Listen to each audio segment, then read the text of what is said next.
Yeah, can you all hear me now? Yes, sir, you are audible.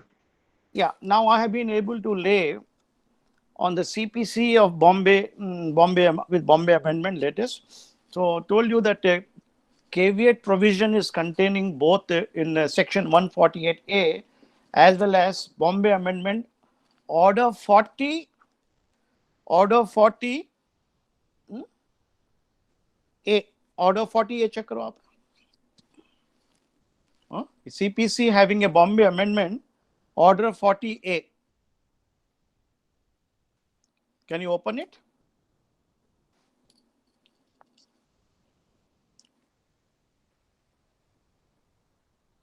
Sir, I don't have access to Bombay Amendment, but there is no Bombay any Amendment. provision in. Anybody has got CPC with Bombay Amendment? That I told you to buy the CPC or professional. Huh? खरीदे आपने किसी? Anybody has Bombay Amendment with professional? No. Just keep a track. I'll read it. Make a note of it. Huh? Section 148A to be read along with the Order 40. Order 40. Order 40A. Yeah, that is a capital A. Bombay Amendment caveat rule. Every caveat under 148A shall be signed by the caveator or his advocate and shall be in the form prescribed. So there's a form given here. Caveat shall be prescribed. So normally, how the format of what should the caveat contain? I told you that caveat application is only filed under the Code of Civil Procedure, not under the CRPC. So normally, suppose for example, you are representing the defendant, likely would be defendant. You make the application or any of the party, plaintiff or defendant, you are apprehending the suit would be filed. Your client has purchased a flat from the builder. The builder is not giving you flat, and there are correspondence ensued between the parties, and there's a likelihood of one person filing a suit against the other. So उसमें क्या रहेगा अंदर? In the High Court of Judicature at Bombay, वो CJ original site, or in the City Civil Court Bombay, or in the Court of Small Causes Court Bombay, or a District Court Bombay. Proposed suit number, होने वाला suit. If already suit is filed. Caveat application number blank of 20221 in proposed suit number, or if already suit number, or appeal in proposed appeal, proposed revision application. Write your client name will be Mr. So and so, Mr. XYZ, caveator, bracket mein applicant, versus the other side is called the Mr. XYZ, opponent, proposed plaintiff, proposed plaintiff or proposed appellant. Then right side में लिखेंगे in the matter of section 148A of the Code of Civil Procedure read with order 40A CPC. और underline करेंगे right में लिखेंगे इसके अंदर no ex parte, no orders be passed ex parte, or no ex parte orders be passed for appointment of a receiver, injunction, commissioner, or any interlocutory application against the caveator in any suit or any application that may be filed in this honorable court against the caveator in respect of the following property. Describe the property without due notice under section 148. The caveator undertakes to give the caveator notice of this caveat by register AD, the one of the requirement. The caveat is being filed so that the other side does not suppress material fact and obtain adverse orders against you. That's all. Then advocate for caveator. This is short. Only remember that. Now, having discussed the judgment of Justice Chandrachud relating to, so anybody want to ask me any question with regard to pre-cognizance and post-cognizance stages while passing order under section 156.3 and section 202? Anybody has any doubt, please ask me before I shift to the other judgment of the Supreme Court, that is which explains the distinction between the powers of investigation under section 156.3 and 202 CRPC, which are explained by the Supreme Court in the case of Srinivas Gunduluri versus SEPCO Electric Power Limited. Oh, judgment खोल लीजिए. Anybody has any question before I go to the judgment? कुछ सवाल पूछना है किसी को? If there are no sawal, I'm giving you. This is a beautiful judgment. uh, Open please, judgment of the Supreme Court. Judgment in Srinivas Gunduluri, I have sent you, versus SEPCO Electric Power Construction Limited. The bench is Justice Satasivam and Justice Anil R. Dave. These are the judges of the Supreme Court. I will just read and explain to you. They have explained and distinguished between the orders passed under 156.3 and 202 investigation. Yeah, the appeal arising out of SLP zones were directed against the final judgment passed by the High Court of Chhattisgarh in Bilaspur, whereas the High Court dismissing the appeal filed by the appellant herein, and appeal arising out of SLP is preferred against the interim orders passed by the High Court of Judicature at Andhra Pradesh, Hyderabad, staying the order dated so and so passed by the Chief Metropolitan Magistrate, Hyderabad, rejecting the application for extension of transit bail and recording of the fact that fraud has been played upon the court, and resultantly non-bailable warrant was issued against the respondent, and this appear for the arrest and protection before the JMFC Cobra Chhattisgarh. So the court has, for the sake of convenience, clubbed together the orders passed from two different high court. One is Chhattisgarh, Bilaspur, and Andhra Pradesh High Court, and they make a reference, a order rejecting the application for transit bail. When is transit bail? Because you will not file the expression transit bail in CRPC. This is an expression coined by the courts. Suppose when FIR is registered in Bilaspur, accused is staying in Andhra Pradesh or Mumbai. So there are different jurisdiction, different police station, different high court.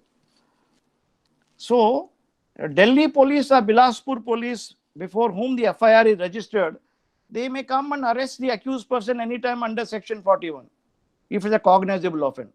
So the moment the accused comes to know that from the police is likely to come from Bilaspur or Delhi, elsewhere outside the jurisdiction where you are residing, then you may approach the local courts, especially preferably the High Court, because the High Court has power of superintendence, that this honorable court be pleased to grant me transit bail of maybe 15 days or 1 month's time, staying the operation implementation of the FIR which has been issued. Now recently, you know that Uttar Pradesh police had issued section 41 notice to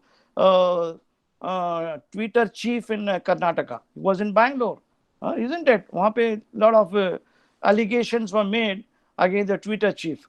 So immediately he rushed to the Bangalore High Court, Karnataka High Court, and requested for a transit bail, because he could not have gone to UP. Suppose the moment he goes to UP, he arrives in plane or train, the police will arrest him.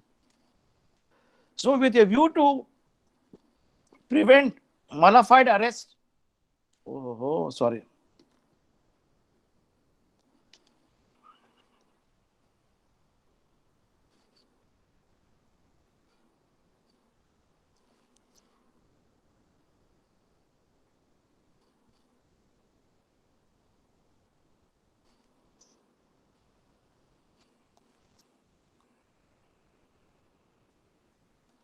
Sorry, my hand got connected. Some people are giving.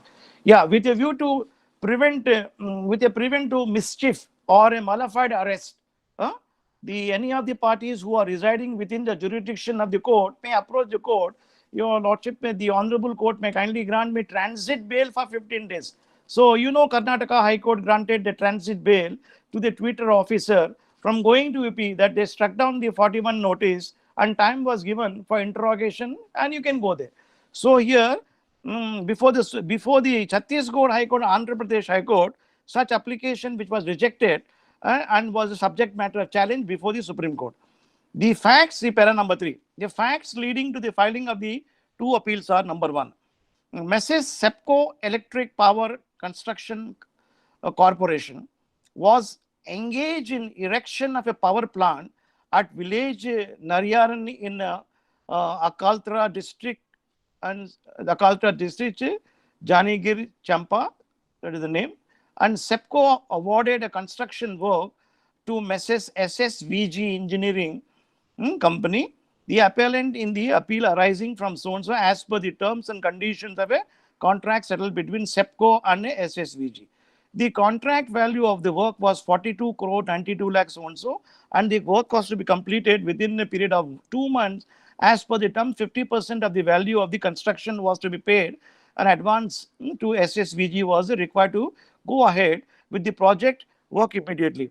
The work order was issued on so-and-so date. The check was issued for rupees 20 crore so-and-so toward the payment of 50% advance, and issued a letter so-and-so.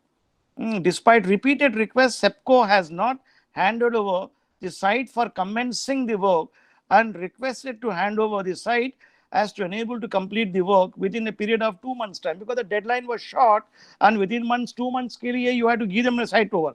However, SEPCO, while letter dated, cancelled the work order on the ground that the company has failed to mobilize requisite manpower, machinery, and equipment by the date, and delivered and diverted the amount for some other purposes than agreed, hence demanded refund of the money. So the contractual obligation under which substantial amount of 50% was paid, more than 20 crore, there was disagreement between the parties. One party alleging that you did not hand over me the site, other party you were not arranged for the manpower, so the contract was terminated. Then on clause B, on 3rd July, SSVG received a letter from the Union Bank of India, whereby it was surprised that the bank has received letter dated so-and-so from the police station, Balko Nagar, requesting to freeze their current account with immediate effect on the complaint of SEPCO.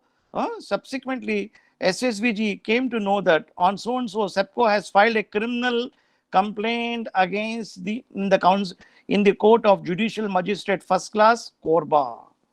So in the wake of the fact that the contract is terminated and did not hand over money, and the company, this company SEPCO, lodged a complaint, police complaint, and the police, probably in exercise of their power, wrote to the bank, and the amount be freeze and not handed over to them. So this is the complaint. The judicial magistrate, by order dated so-and-so, allowed the application of SEPCO, and Section 156(3) of the Criminal Code was passed, and forwarded the original complaint along with document to the concerned police station. So here, no sooner the application was filed on various charges under the Indian Penal Code, that is a cheating, misappropriation, forgery, all these charges here are included normally.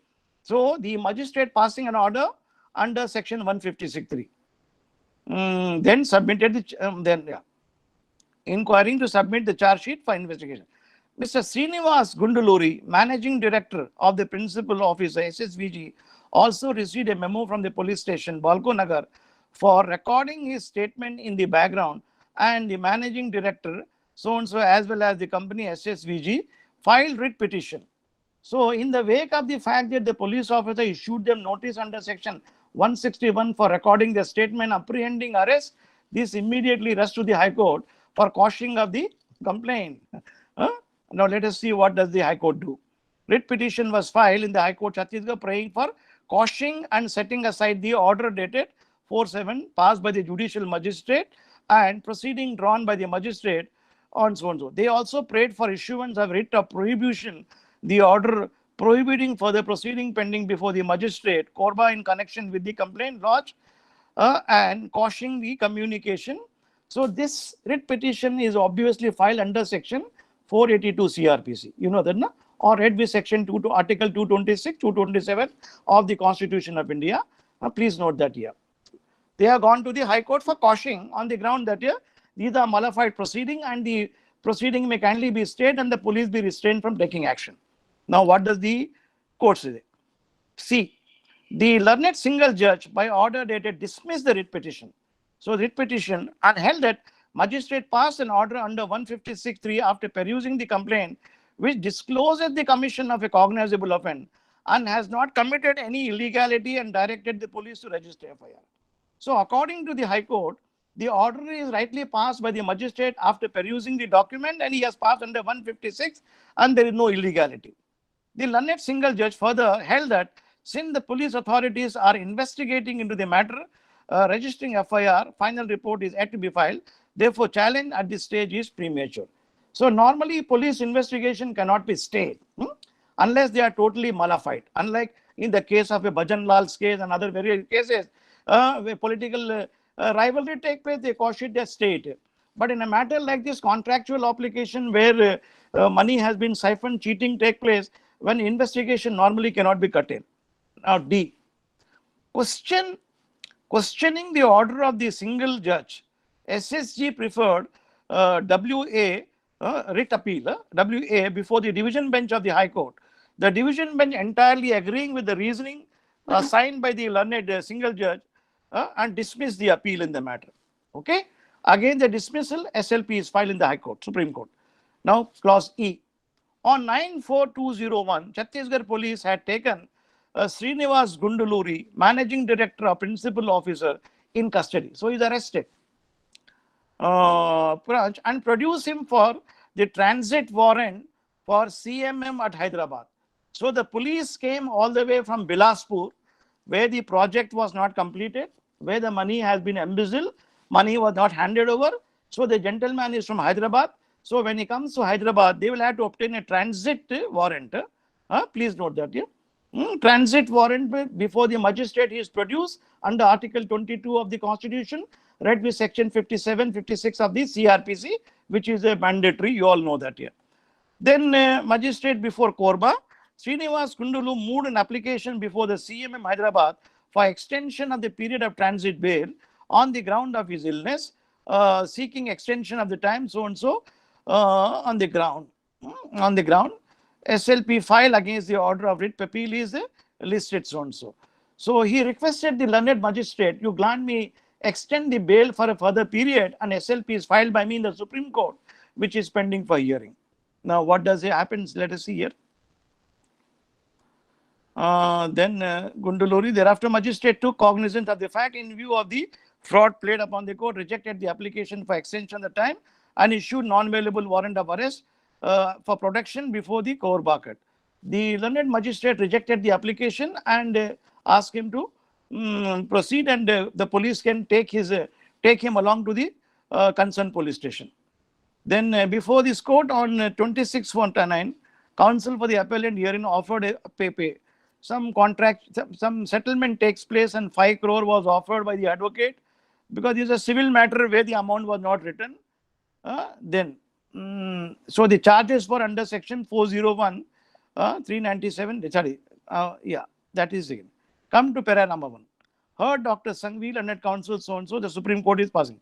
Para number. Dr. Sanghvi, the learned counsel, at the outset highlight that in view of the facts and circumstances, more particularly the suit for recovery of money, SEPCO so and so, claim so and so. So they are narrating the fact with regard to recovery of money, not relevant for our purpose. Then invoking the order under 156(3) by directing the investigation concerned to submit the charge sheet. He also submitted that. So these are the submission recorded. Then para number 6, I am coming. We have carefully perused the relevant material and considered the rival contention. Now Supreme Court observation, para number 7. Inasmuch as admittedly for the recovery of the amount civil suit and counterclaim are pending in the civil court, we may not be justified in expressing any view in respect of this. So one party has filed a suit for recovery of money, other party claiming damages by filing a counterclaim. The Supreme Court, one minute. The Supreme Court doesn't want to interfere or give a finding because these are to be tried by different courts. Okay. Then the Supreme Court said then 7(1) may any officer in charge of a police station may without the order from the magistrate. So I won't read it because the section is reproduced. That is section 173. I won't be reading it. Now please come to then after paragraph number 7.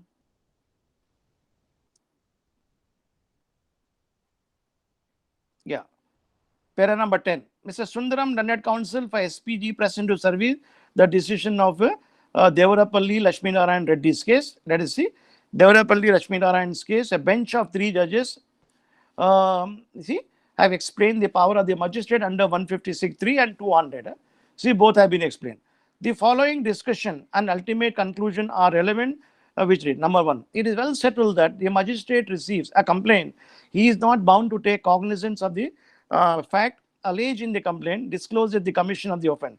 It is clear from the use of the word may take cognizance. Under 200 में mention किया गया है. Cognizance, the word may take discretion of the magistrate in the matter if the reading of the complaint find that the allegation therein disclose a cognizable offence, and forwarding of the complaint to the police officer under 153 it will be conducive to the justice and save the time of the magistrate from being wasted to inquire in the matter. That is the purpose why the magistrate has to see the order passed. 14. It raised the incidental question, what is meant by taking cognizance of the offence. So the definition of the word taking cognizance is explained by the court by a magistrate within the contemplation of 190. This expression has not been defined in the court, but from the scheme of the court, the content and the margin under 190 and the caption of chapter 14 under which section 190 to 199 occur, it is clear that a case can be said to be instituted in a court only when the court takes cognizance of the offence alleged therein. The way in which cognizance can be taken are set out in clauses. Number one, see clause A, B, and C, 191, 190, clause 1. I won't be reading it here because it is there. We all read it. Then paragraph number 15 mein aa jaiye. The position of law has been explained in several cases by this court. In Nirmaljit's case, that is how cognizance is taken. Then I won't again read you because you already learned. Then section 150, paragraph 156(3) occurs in chapter under the caption information to the police officer. Then 202. Then I read it to you, 156 and 202. I again will not go through. Then I will finally see the what is the final observation of the Supreme Court in the matter. Then from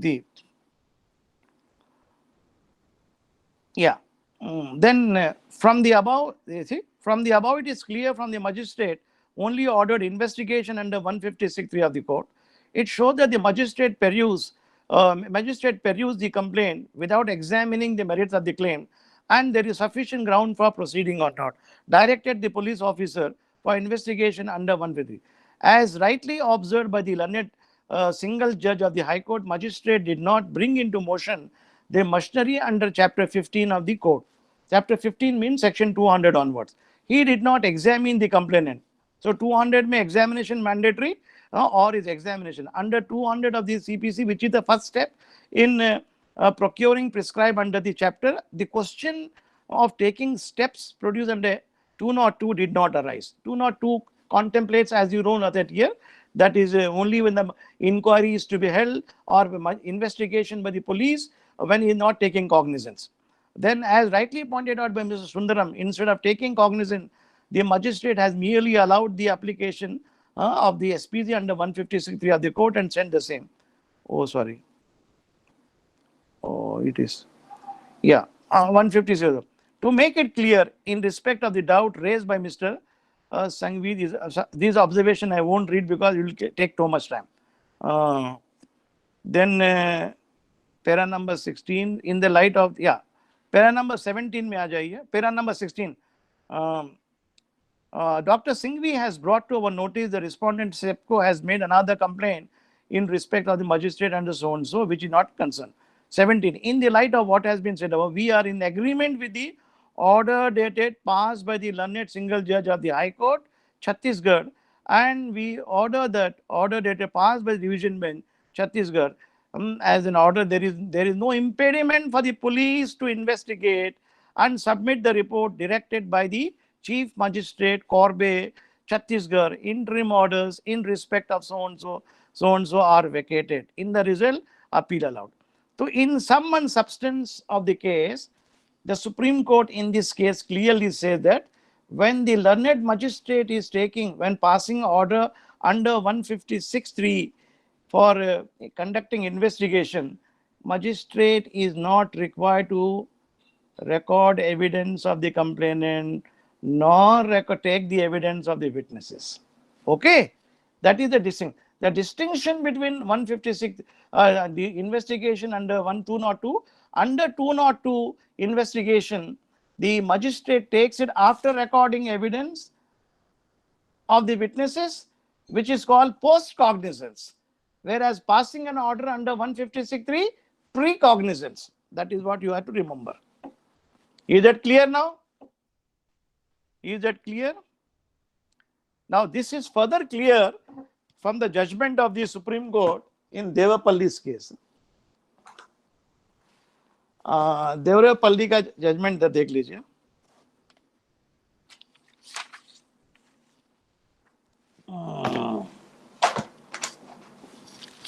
Yeah.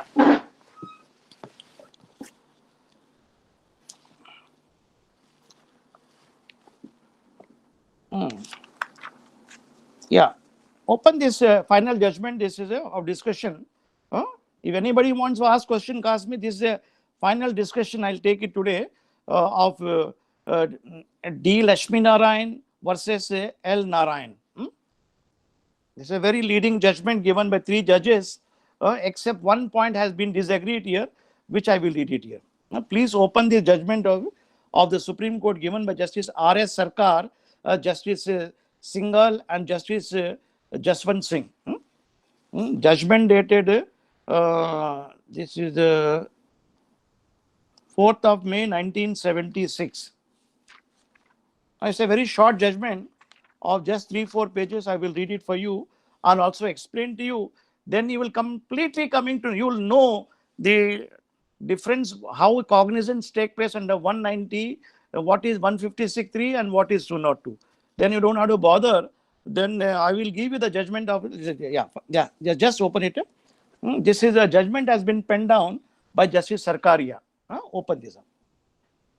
Whether in view of clause A of the first proviso to section 2021 of the Code of CRPC, a magistrate who receives a complaint disclosing the offence exclusively triable by the Court of Session is debarred from sending it same to the police for investigation under 156.3 is the short question that falls for determination in this appeal by special leave.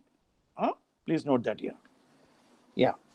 The respondent number 1 herein made a complaint on 26, 1975 before the Judicial Magistrate First Class, Dharmavaram, against the appellant herein that on account of faction existing in village Thippapalli, the appellant formed themselves into an unlawful assembly, armed with deadly weapons such as axes, spears, sticks, and spears, sticks on the night of January 2075, and entered into the house of several persons belonging to the opposite party, took away jewels, paddy, groundnuts, and other valuables total to the extent of 2 lakh rupees. It was further alleged that the miscreant thereafter went to the field and removed part of the machinery worth rupees 40,000 installed in the wells of the enemies, and so and so. Alleged that accused committed the offences under 147, 148, 149. These all, unlawful assembly and criminal mischief. 307, that is attempt to murder. 395, 448, trespass. 78, 342 of the Indian Penal Code. Yeah. Then the offences under section 307, 395 are exclusively triable by the Court of Sessions. The magistrate, on receiving the complaint, forwarded to the police for investigation with endorsement, forwarded under 156 to the police inspector, police Dharmavaram, for investigation. So a similar order is passed like earlier year when the magistrate here, without examining the witnesses. Please note that here. Now, para number 3. The appellant moved the High Court of Andhra Pradesh by a petition under 482 of the code under 561A. This is an old code.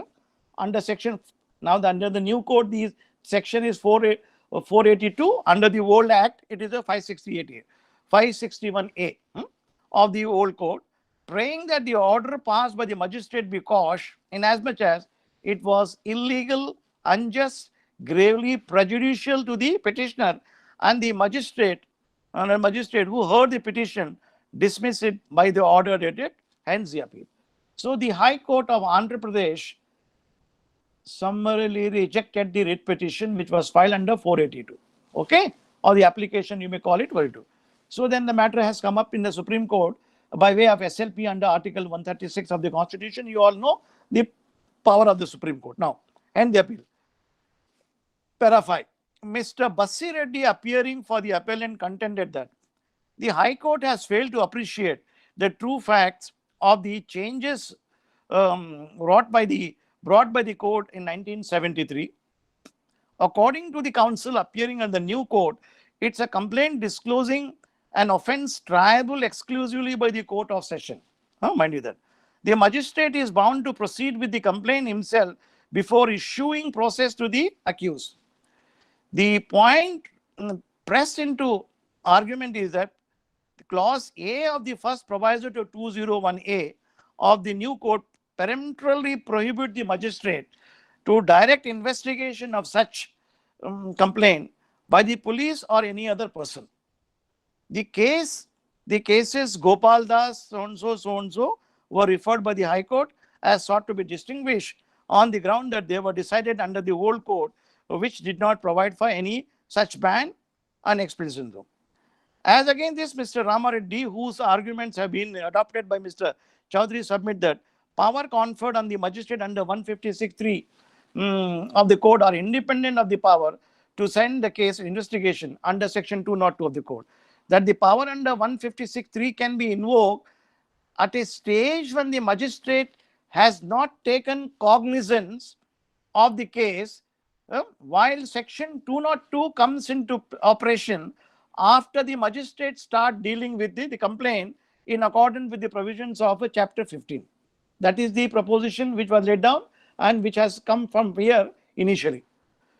It is urged that since in the instant case, the magistrate sent the complainant for the police investigating without taking such cognizance under section 202, including the bar enacted therein was not attracted. In the alternative, submitted that the ban in the first proviso to 202 becomes operative only when the magistrate, after applying his mind to the allegation in the complaint and the other material, including the statement of the plaintiff so and so. So the contention was said that here, while passing an order under 156(3), magistrate is not required to apply his mind.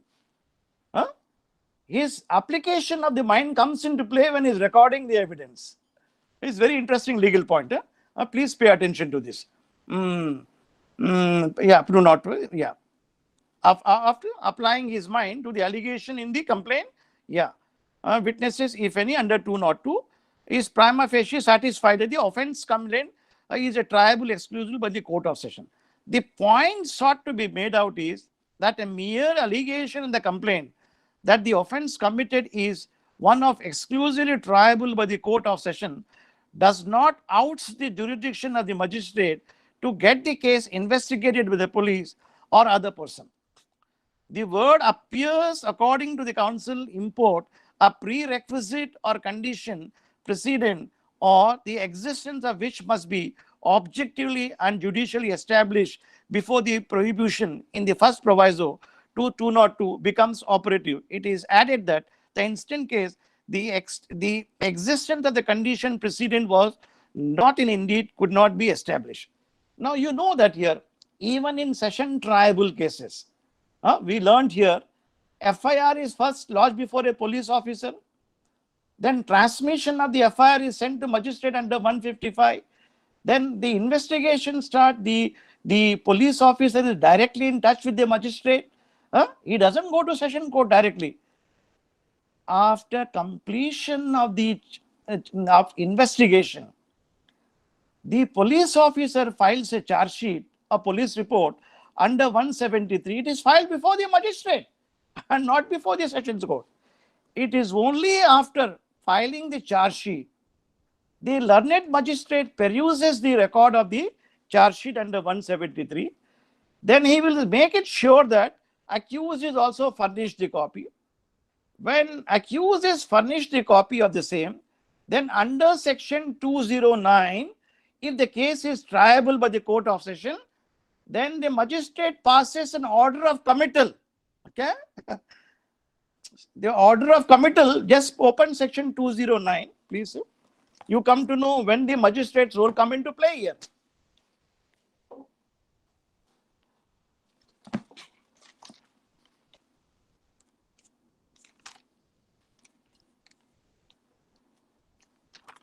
Uh, 209 खोलिए.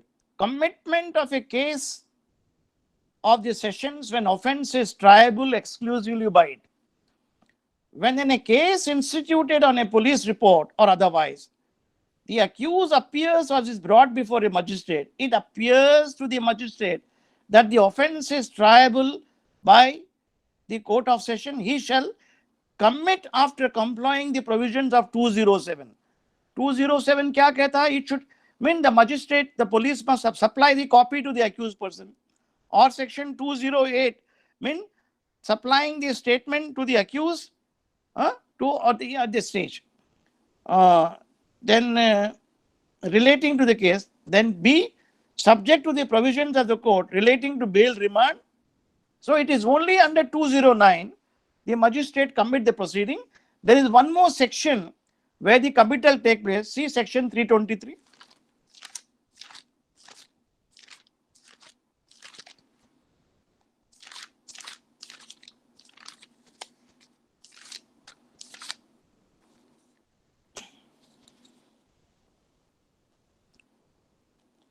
Section 323.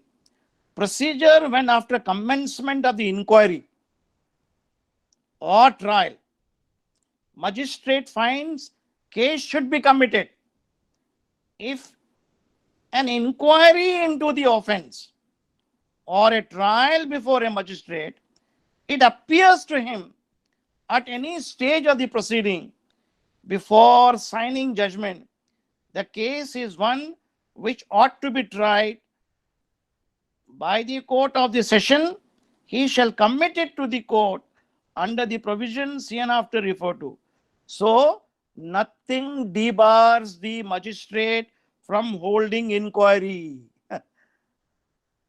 Despite his being a session triable case, section 323 does not debar the magistrate from holding inquiry into the offence. Isn't it? Now you please come to again section 202. 202 में दोबारा आ जाइए. It's a very important conjunction and co-occurrences which you all should know that here. Now another circumstances when the magistrate has to hand over the case to magistrate. Section 200 पे आ जाइए. 200.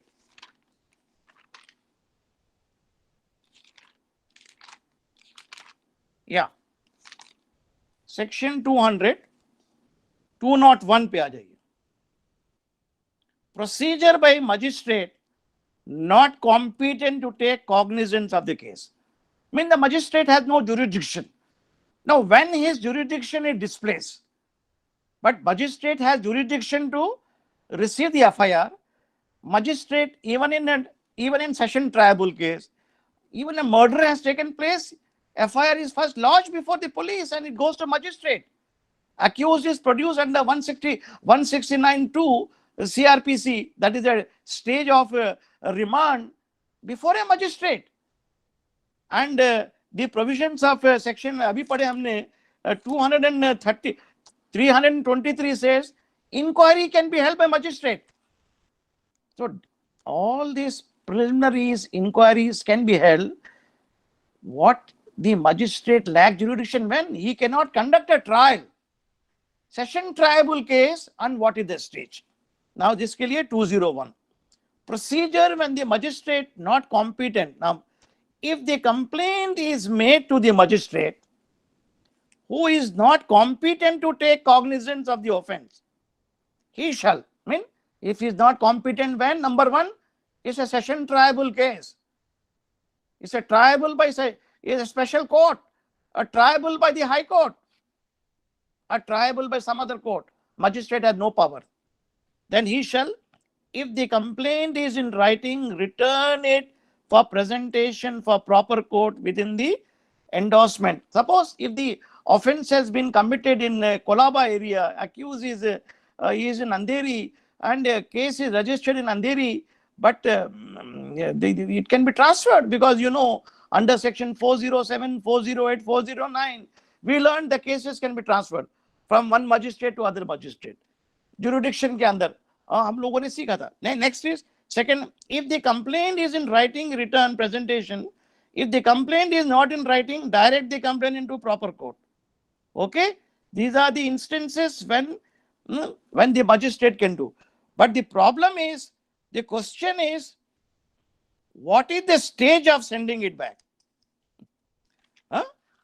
What is the stage of sending it back? That was the question which came up before the Supreme Court in the case of Devarpalli Lakshminarayan Reddy's case. Now come to Devarpalli's paragraph number 6. You were reading in the middle. In the middle, you were reading. In the middle, see that here. In the middle, where it is. Yeah, section 200 is prima facie satisfied the offence is triable by the court of session. Point. The point sought to be made out is that a mere allegation in the complaint that the offence committed is of exclusively triable by the court of session does not oust the jurisdiction of the magistrate to get the case investigated by the police. So there is no bar in the magistrate passing an order under section 156(3) CRPC directing investigation, notwithstanding the fact that the offence made therein is triable by the court of session. This is not the stage for determining the issue of jurisdiction. This is the stage for determining whether the offence is committed. This is the stage for determining whether the offence is cognizable or non-cognizable. Please note that. That is why the magistrate is exercising his power under 156(3). It is not a stage for determining jurisdiction. It is the stage only for determining in a complaint whether the complaint discloses the commission of the offence or not. So that is why there is no bar. Then further, is the court commission of the offence and triable by the magistrate, jurisdiction magistrate to get the case in Vipulia. The word appears, according to the counsel, import a prerequisite or a condition precedent, the existence of which must be objectively and judicially established before prohibition in the first proviso to 202 becomes operative. It is added that in the instant case, the existence of a condition precedent was not intended, was not indeed, could not be established. So there is no condition mandatory. The magistrate in his discretion may examine it. It doesn't say it shall. ऐसा कोई requirement है नहीं इसके अंदर. For holding an inquiry is the discretion of the court. 202 clearly says that here the magistrate may has got three options to be done. Either he himself can take a suo motu cognizance pursuant to 200 by examining, or he may postpone the issue, then he may refer the matter for inquiry, or he may refer the matter for investigation. These are all stages, are very wide. He has to apply his judicial mind to the complaint. It is the stage he decides. Now, para number 7 pe aa jaiye. It appears to us that this appeal can be disposed of on the first ground canvassed by Mr. Rama Rao Reddy. Before dealing with the contention, before it will be appropriate to notice the relevant provisions. 156 के अंदर देखिए, the Supreme Court says, any officer in charge of a police station may, without the office, investigate the offence. This we alert. Court having jurisdiction over the local area within the jurisdiction or into Swandia. Number 2, no proceedings of a police officer of any such case shall at any stage may be called into question on the ground that the case was one which the case was not empowered under. So police officers' investigation cannot be stop, merely because of the fact that he is investigating in the wrong area. Very wide power is given to him here. So number 3, any magistrate empowered under may order may order such investigation. So this 156(3) is passed pursuant to an application under section 190. पढ़े हमने. Where the court takes cognizance. Now come to 200. 200 we are read. I won't be wasting your time. 200 may I just read it. I won't be wasting your time. Entire section is recorded here. I won't be reading. Come to paragraph number 10. The proviso is substantially the same in section 156 of the old code relating to place inquiry trial. Then section 200 and 202 is so and so same. I mean, there is no change in the language of the old code and the new code, the Supreme Court says. Now 200 by section 200 is reproduced. I won't be reading. The first part, as you said, that we know that the magistrate, when a complaint is filed, he examines the complainant or witnesses. That is the stage he takes cognizance. This is when he takes cognizance, he issues process, or he dismisses the complaint under 203. If he is taking cognizance, 204 may he would issue notice. If he is not taking cognizance, then he has another option under 201 to go for inquiry, isn't it? 202 ke andar is recorded. The next page may I won't be reading it here. I already explained to you. Under 202, the learned magistrate applies his mind. He will say that I am not recording the evidence of any witnesses or complainant. I am still confused, or I am still not. I want more material to come on record. So section 2H is pressed into service, investigation by a police officer. Read with section 156(3). If he passes the order 156(3), this is called precognizance. He doesn't need to record evidence. He doesn't need to examine anybody. That is what the Supreme Court says. But if he will say, I am holding inquiry, then under which, depending upon the inquiry report and the investigation, later on the magistrate may take cognizance under 204, or if he is not taking cognizance, he will dismiss the complaint under 203. So this is the sum and substance of his powers here. Now please come to paragraph number 12, the Supreme Court observation. Before proceeding further, we may have a look at section 190. So 190 we are at the new code section. So 190 has got 3 limbs. We know that where the magistrate can take cognizance. To recapitulate your memory, just open it again. Under section 190, the magistrate take cognizance in 3 manners. Number 1, upon receiving a complaint of the fact constituting offence, that is a private complaint. Number 2, upon a police report, that is FIR file hone ke baad, warrant case. Number 3, upon information received from any person other than the police officer. So when a police officer's application is rejected, when the police officer files a report under 169, the case is not disclosing any commission, or a police officer says it is a non-cognizable offence under 155. So police officer cannot investigate. So in such a case, the police officer, the magistrate, if somebody a complainant has been brought, so you are an agreed person, you go to the magistrate, my lord, I lodge a complaint to the police, he did not record FIR, he said it is a non-cognizable offence, my lord may take cognizance. So the magistrate may exercise his power under clause C, or he may exercise clause A.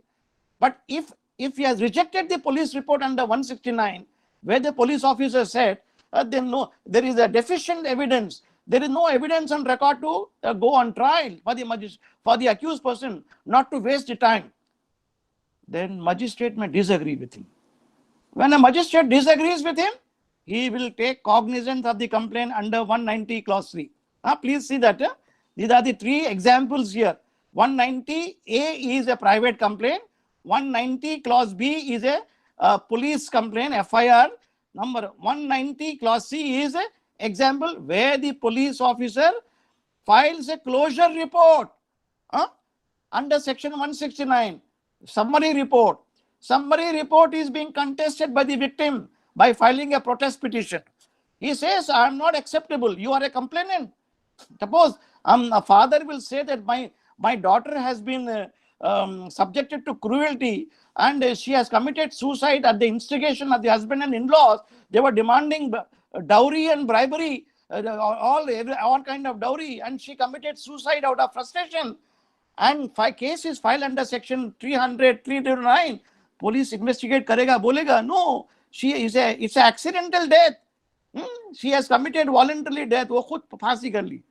The parents may not be happy with the order. The police will say that the police is in collusion with the boy's side. They have accepted money gratification. That is why they are not filing, they are not proceeding with the complaint. So whatever closure report prepared the police officer, not acceptable to me. Naturally, my daughter we have lost and they have demanded money. And we have got letters to prove that they were demanding dowry. She committed suicide. So they are responsible for it. They should be tried for the offences under 309 of the Indian Penal Code, also under 498A. So these are the serious offences where when it is not done, the parents filing a protest report, the magistrate will take into consideration the protest report and the closure report and issue process under 190 clause C. Please note that. That is one example which you must know that. Yeah. Now come to, yeah. Paragraph number 12 तो देख लिया हमने. Please come. Then the Supreme Court is discussing paragraph number 14 में आ जाइए. No, sorry. Paragraph number 13, 1-3. It is well settled that when a magistrate receives a complaint, he is not bound to take cognizance of the facts alleged in the complaint. It is not obligatory. Disclosing the commission of the offence, it is not obligatory. This is clear from the use of the word may take cognizance, which in the context in which they occur cannot be equated with must or take cognizance. So when you open section 200, you see that here 200 में लिखा गया है, the magistrate taking cognizance of an offence of a complaint abhi shall examine so and so, if any mustn't so and so shall examine, then magistrate may take over. See, to not any magistrate on receipt of a complaint so and so authorize, which he take over may if he think. See 202 के अंदर word use किया है, may if he thinks fit. It is not obligatory. That is why in the context of 202, the word is used is may, clear from the word may take cognizance, which in the context in which they occur cannot be equated with the must. The word may gives a discretion to the magistrate in the matter.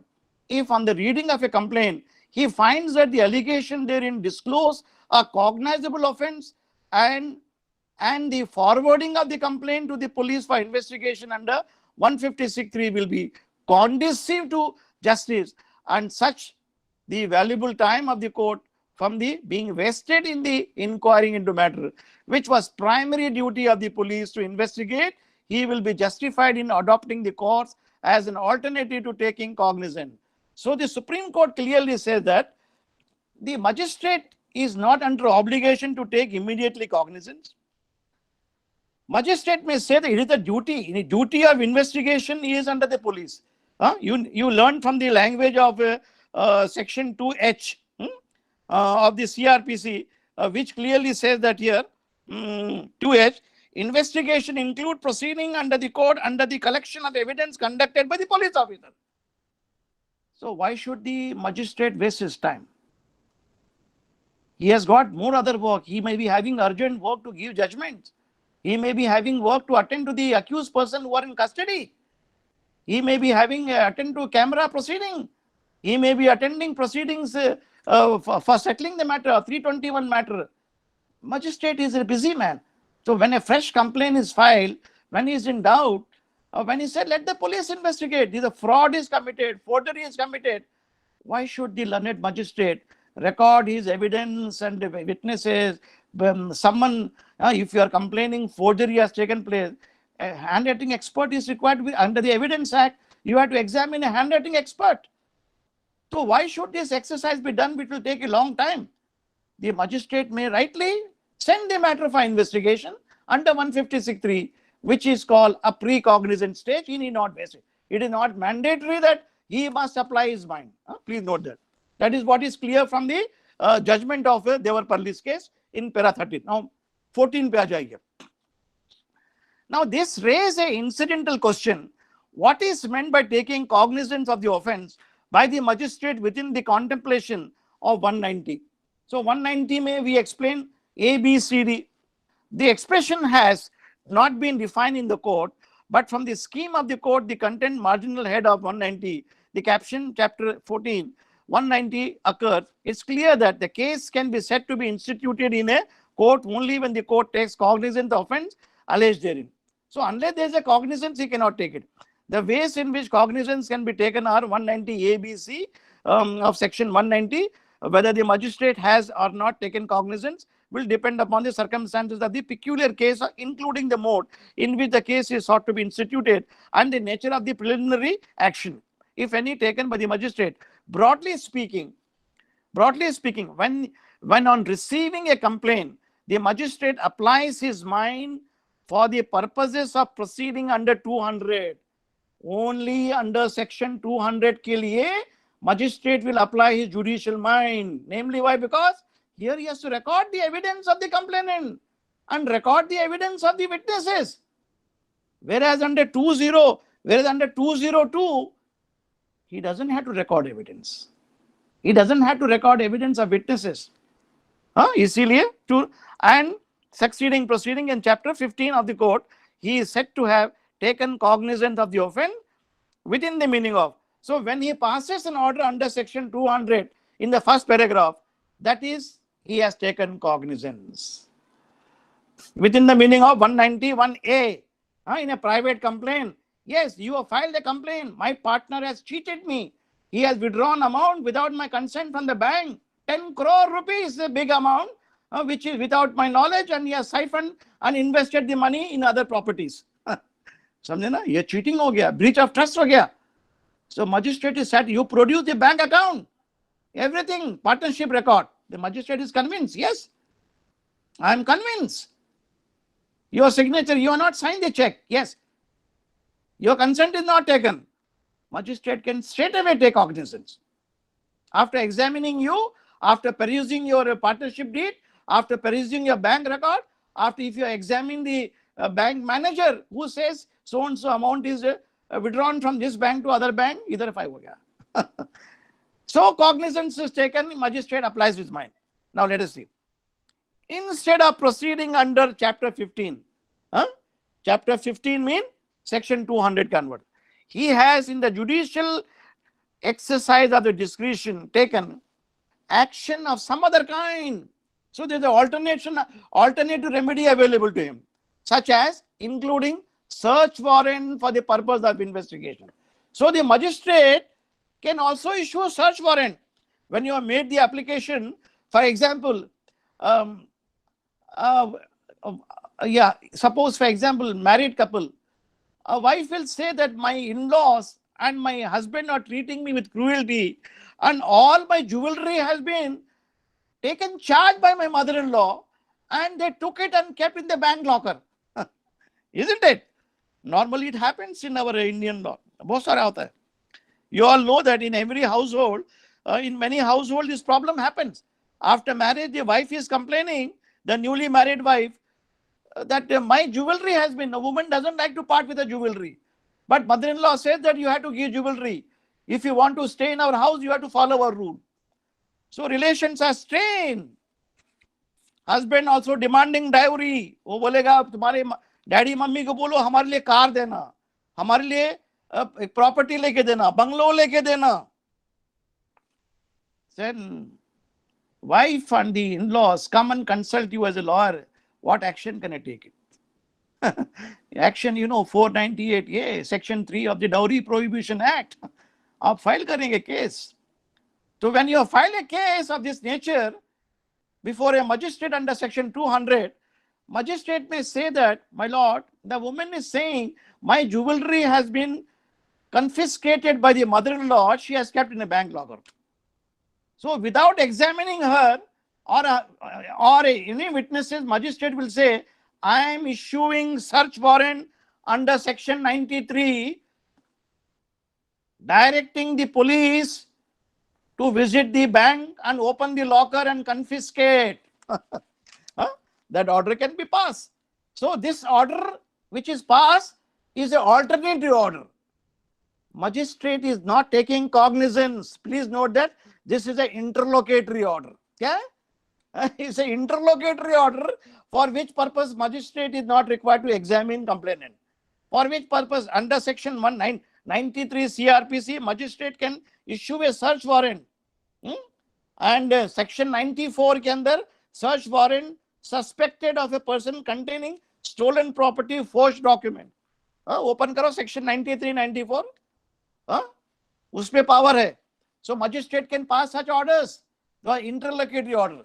So that is the example the Supreme Court is giving here. So such issuing such warrant for the purpose of investigation or ordering investigation by the police under 156(3). So the magistrate may also say that let the police officer investigate under 153. 153 is very comprehensive, very wide. The police officer has full power to arrest anybody, make searches, examine anybody, confiscate documents, सब कुछ कर सकते हैं.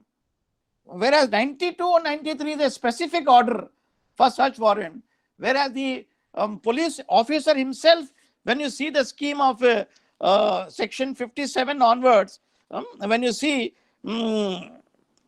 how the police officer can do searches and all, is given to you when you see open 150 section 159 check करेंगे आप. Yeah, I'm giving you the exact power of the police officer when he can do search. 165 check करो, section 165, search by police officer.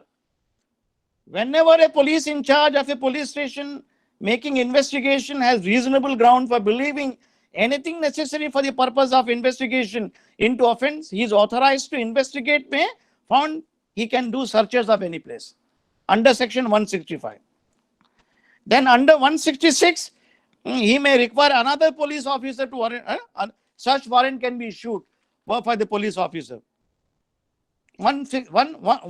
Provisions of section 165 and 166 are general powers which are within inbuilt under section 156(3).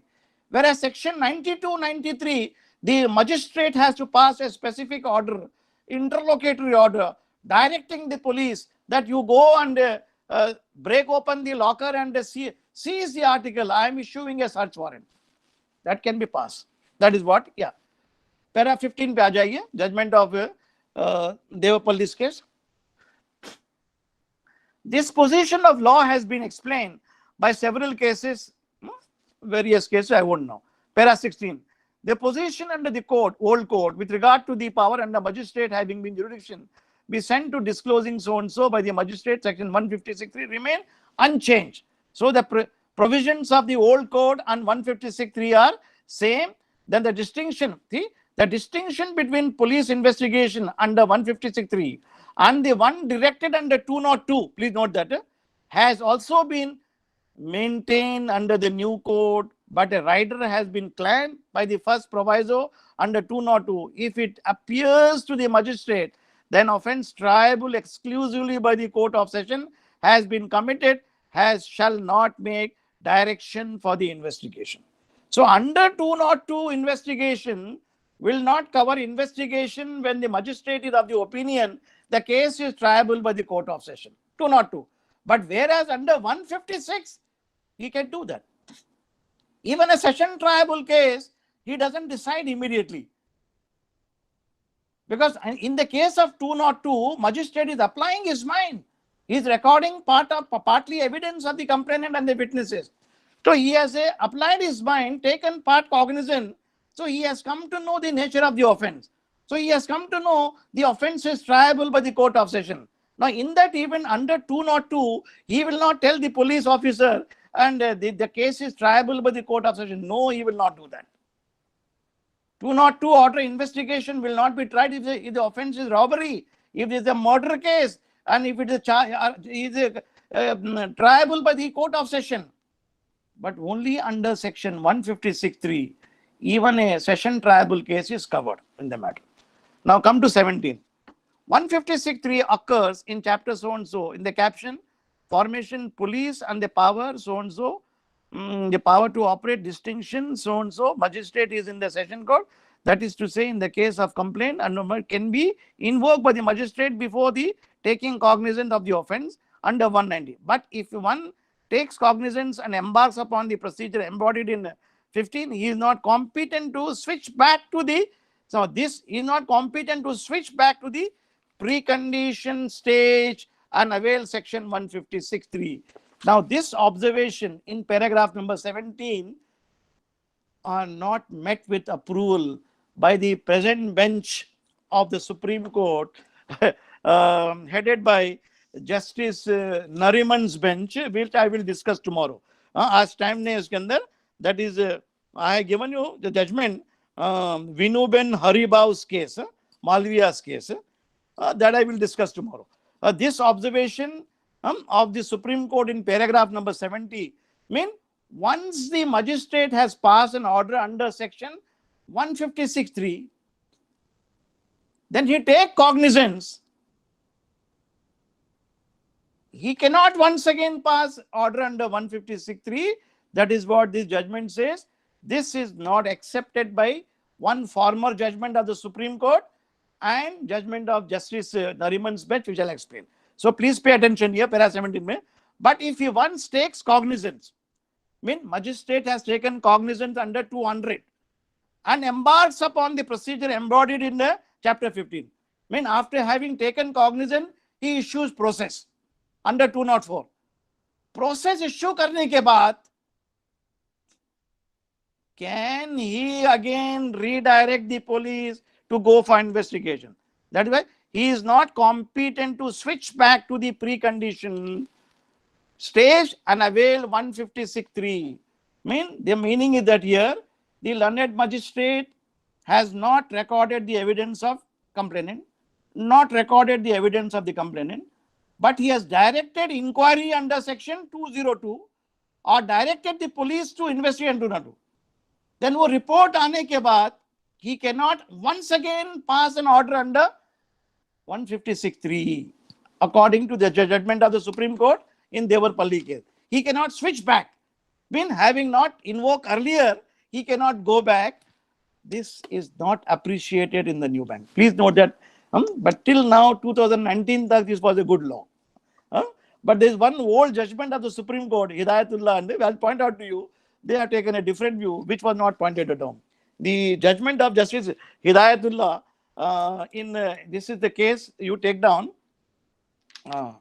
That is Abhinandan Jha versus Dinesh Mishra's case. That is EIR 1965, 68 Supreme Court, page number 117, where the Supreme Court said that section 173, police submitting report under 169, that no case is made out for sending the accused for trial. Magistrate has no power to call police to summon charge sheet. Then magistrate, however, disagreeing, can take cognizance under 191(c) and may order further investigation under 156(3). See that?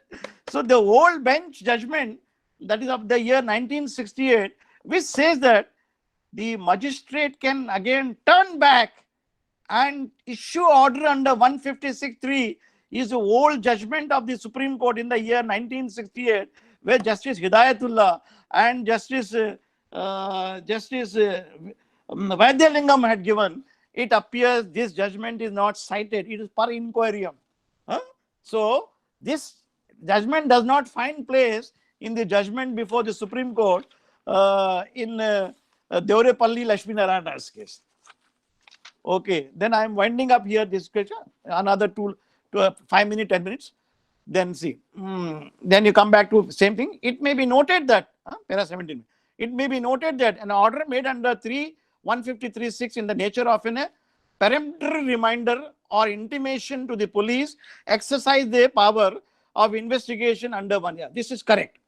It's a reminder to the police that you register FIR. You proceed. Since you are not proceeding, magistrate says, I am issuing orders to you under 153. Such an investigation embraces the entire continuous process, which begins with the collection of the evidence under 156 and ends with the report or a charge sheet under 173. On the other hand, 202 comes in at the stage when some evidence has been collected and the magistrate in exercise under 15. But the same is deemed to be insufficient to take decision to the next step in the prescribed procedure. In such a situation, magistrate is empowered under 202 to direct within the limits circumscribed by the section an investigation for the purpose of deciding whether or not there is a sufficient ground for proceeding. Thus, the object of investigation under 202 is not to initiate fresh case on the police report, but to assist the magistrate in completing the proceeding already instituted upon a complaint. So this observation is totally correct, subject to one finding that the learned bench of the Supreme Court said that magistrate cannot switch back to the precondition which is not accepted by at least two judgments of the Supreme Court. So whereas the other interpretation is correct, the magistrate can examine under 202, take cognizance, or if he not talk examining, then he will send the matter for inquiry, or he send the matter for investigation under 202. So investigation under 202, 156 are different parameters and different powers exercised by the magistrate. That is what here. But there is one minor mistake was committed, but having passed an order under 202, magistrate cannot go back to 156.3 again, is not accepted by the present new bench, which I will discuss tomorrow. Then paragraph number 18, concluding paragraph. In the instant case, the magistrate did not apply his mind to the complaint of the deciding whether or not there is sufficient ground to proceed, but only for ordering investigation under 156.3. He did not bring into motion the machinery under chapter 15. He did not examine the complainant or witnesses under 200 CRPC, which in the first step in the procedure prescribed under the chapter. The question of taking the next step into procedure in 202 did not arise. Instead of taking cognizance of the offence, has in the exercise of discretion sent the complaint for investigation under 156. So that is the sum and substance. And lastly, this being the position 202.1, first proviso was not attracted. Indeed, it is not a necessary for the decision of this case to express any opinion on the ambit of the first proviso on the court. So according to me, this is a beautiful judgment, save and except the point that you cannot go back and reappoint the reorder something. That's it. But this very clearly distinguished a beautiful judgment. Otherwise, in the matter, please remember this, the various stages have been explained. So the omission committed under section 17 in paragraph number 17, that it is not competent to switch back to precognizance, stands repel in the view of the judgment of Justice Hidayatullah and the another judgment which I am going to give you tomorrow. Yeah, anybody wants to ask me question, we'll wind up today. Okay? समझ में आया आपको ये बात?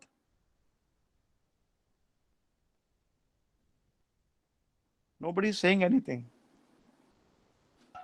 Not understood? Yes, that's much better. Clean now?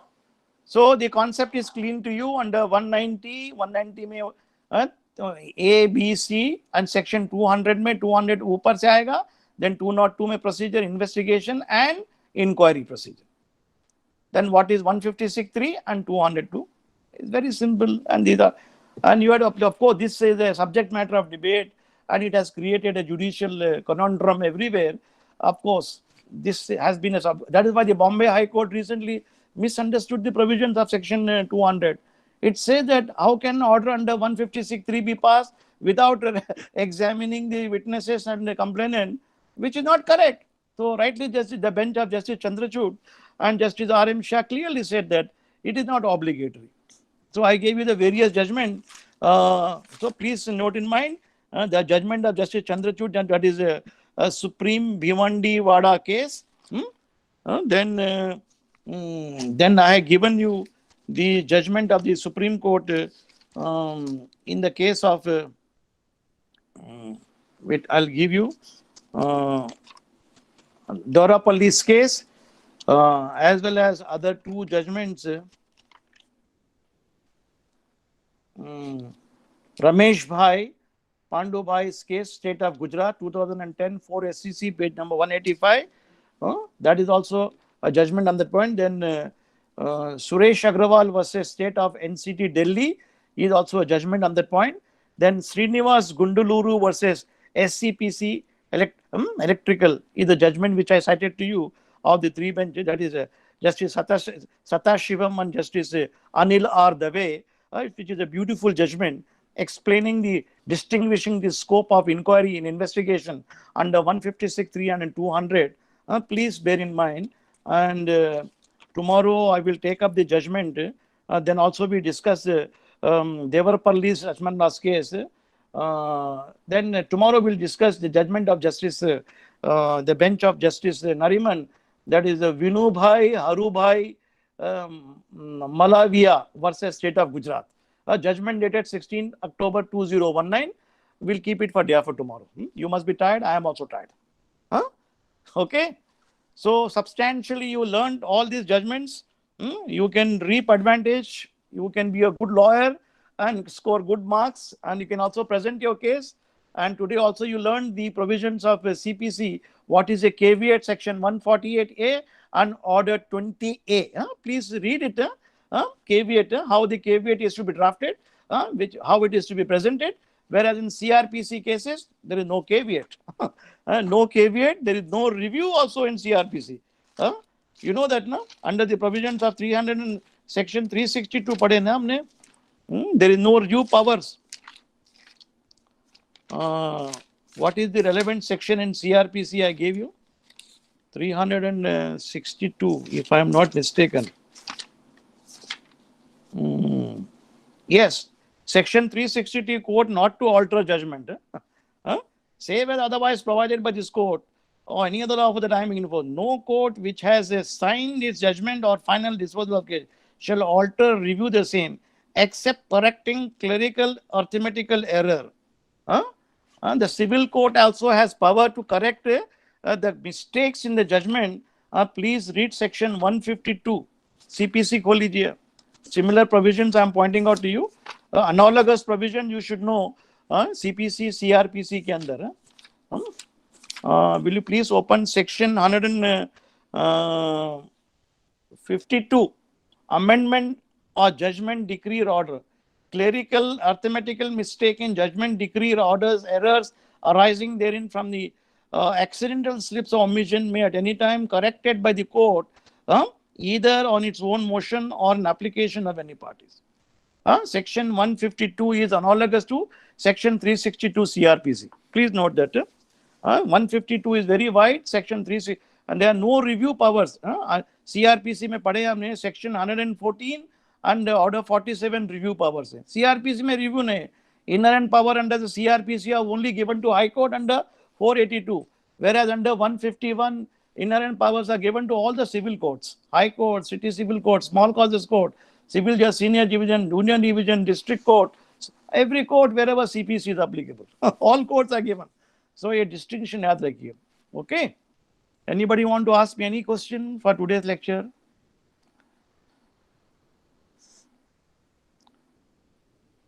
कुछ भी नहीं समझ में आ गया सभी? Yes, sir.